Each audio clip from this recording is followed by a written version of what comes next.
Howdy, folks. This is Miriam, and welcome to my art studio. I'm really happy you're here.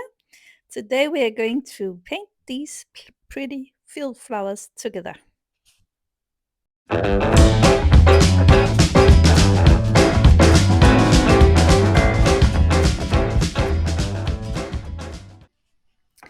So, I begin the painting with drawing in the flowers. I'm trying to do this with a very light hand because I want this to be quite a loose painting and I don't want to get into too many details.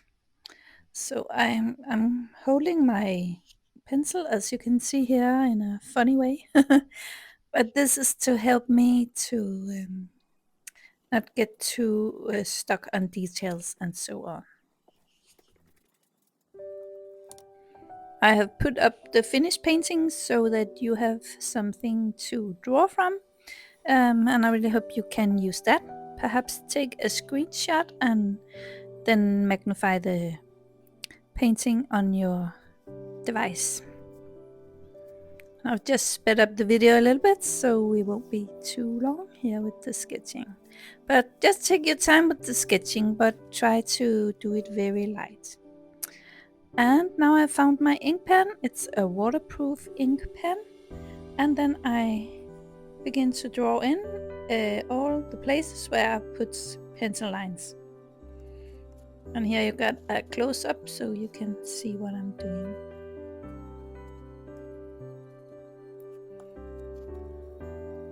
I prefer in this painting to draw in the ink before I put in the watercolors, but you could do it the other way around if you prefer that. So now I'm removing all the pencil lines, and this is because when you have watercolor on your pencil lines, they tend to not want to go away if you use your rubber afterwards. So, and these were the colors that I'm going to use. I will put them in the description down below, but it's some neutral colors, and then it's Indigo and Payne's Gray or Jane's Gray, but some brownish neutral colors and those two others I just mentioned. And I've wet the background, and now I go in with the first color, the lightest color, I believe it is.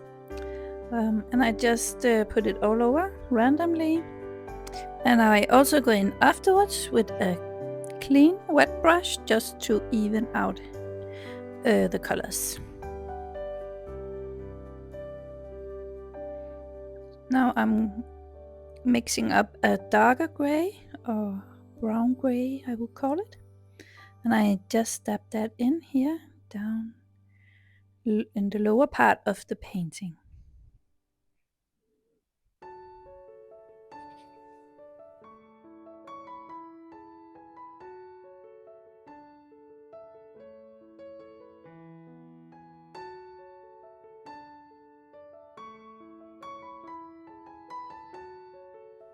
And now I'm picking up some of my indigo, and I begin to put color on the flower heads.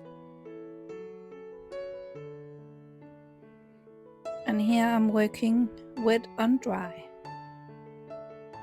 because I want to control where the color goes.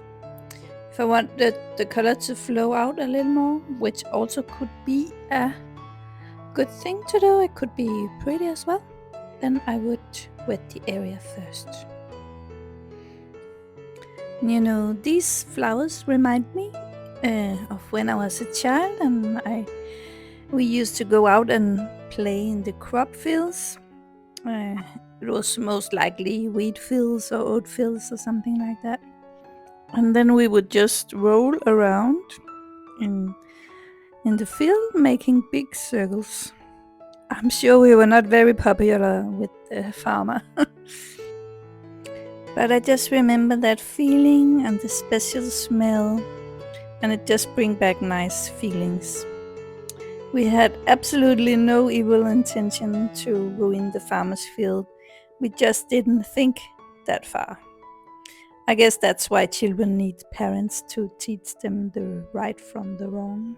But yeah, this just brings me back to those memories and this special smell being out there in the fields.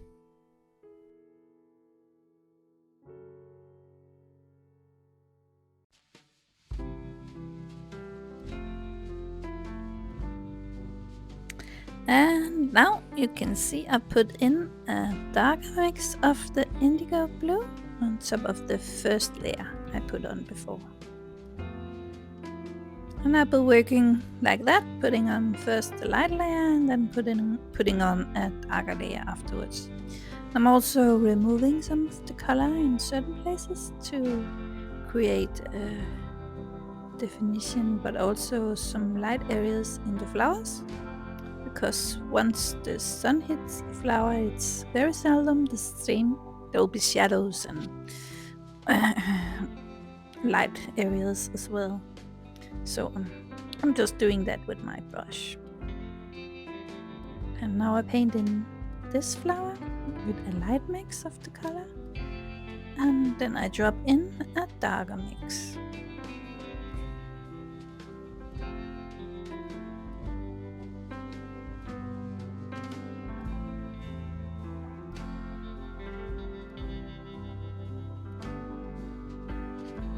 It's not very usual for me to paint in these colors, but I felt like giving it a go because, yeah, sometimes you have to try something out that you wouldn't usually do, and I think you can be surprised sometimes when you do that. Usually I use more vibrant colors, yeah, but I don't know about you. Do you prefer bold, vibrant colors or more muted, neutral colors in your paintings? Please leave me a comment down below about that. It could be interesting to know how many are on the vibrant side and how many are on the more neutral, muted colors. I think both can be very beautiful, actually. So.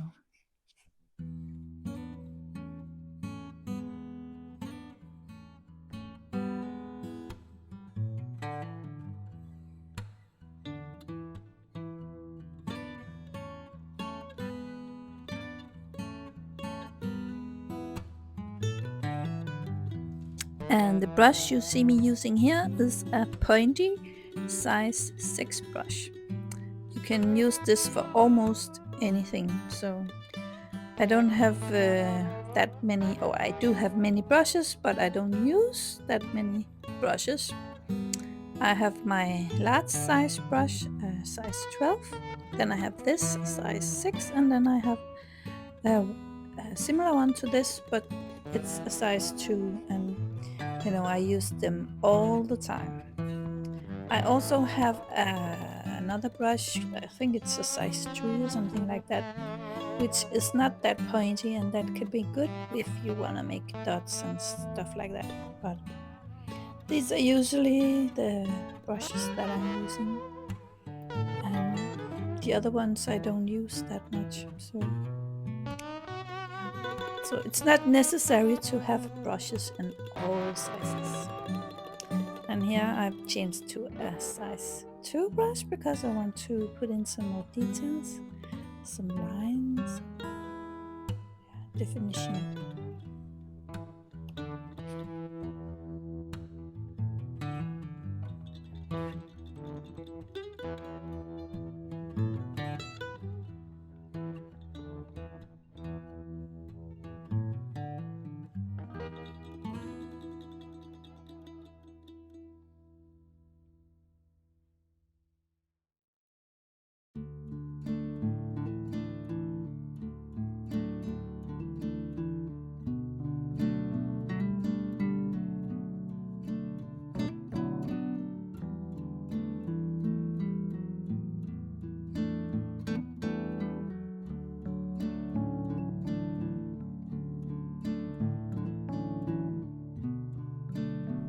And as you have probably noticed, I'm not aiming for realism in this painting.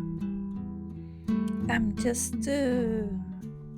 showing that there are some flowers, but I'm just defining them in my own way with lines.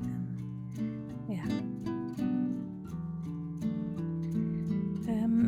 Most often I don't go for the realistic painting because I like to do it in my own manner.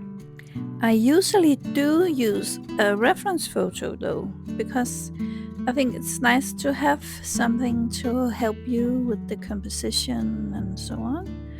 But then I pick out the pieces from my reference photo and then I draw it in and then I paint it in my own style afterwards. So it's not very often that I paint without a reference photo. I actually find that very hard. And I do believe that many people feel this way. But you could compose your own painting with using parts from different reference photos. I do that often. And then I am getting a painting that I really like. So that's also an idea for you. Yeah. And now it's time for some splatter, just to make some interest in the painting. Splatters are genius, I think. If your paper looks a little bit like a need of something, very hard word to say today, then splatters are quite good to use, I think. They just do something to the painting, make it come alive, I believe. But be careful not to overdo it. That that could also be a trap to fall into. Just put splatter all over the place. And here I'm adding little leaves in a brownish color. And I'm using my size 2 brush here. And yeah, we have almost come to the end of this painting. I thought it could be fun to show you just a simple painting like this, quite easy to make. At least I believe so. Perhaps you don't feel like that. But you could size it down or something like that and use it as a greeting card. That could be quite pretty. But it's time to say goodbye for now. Thank you for watching and I hope to see you again in another video. Bye bye!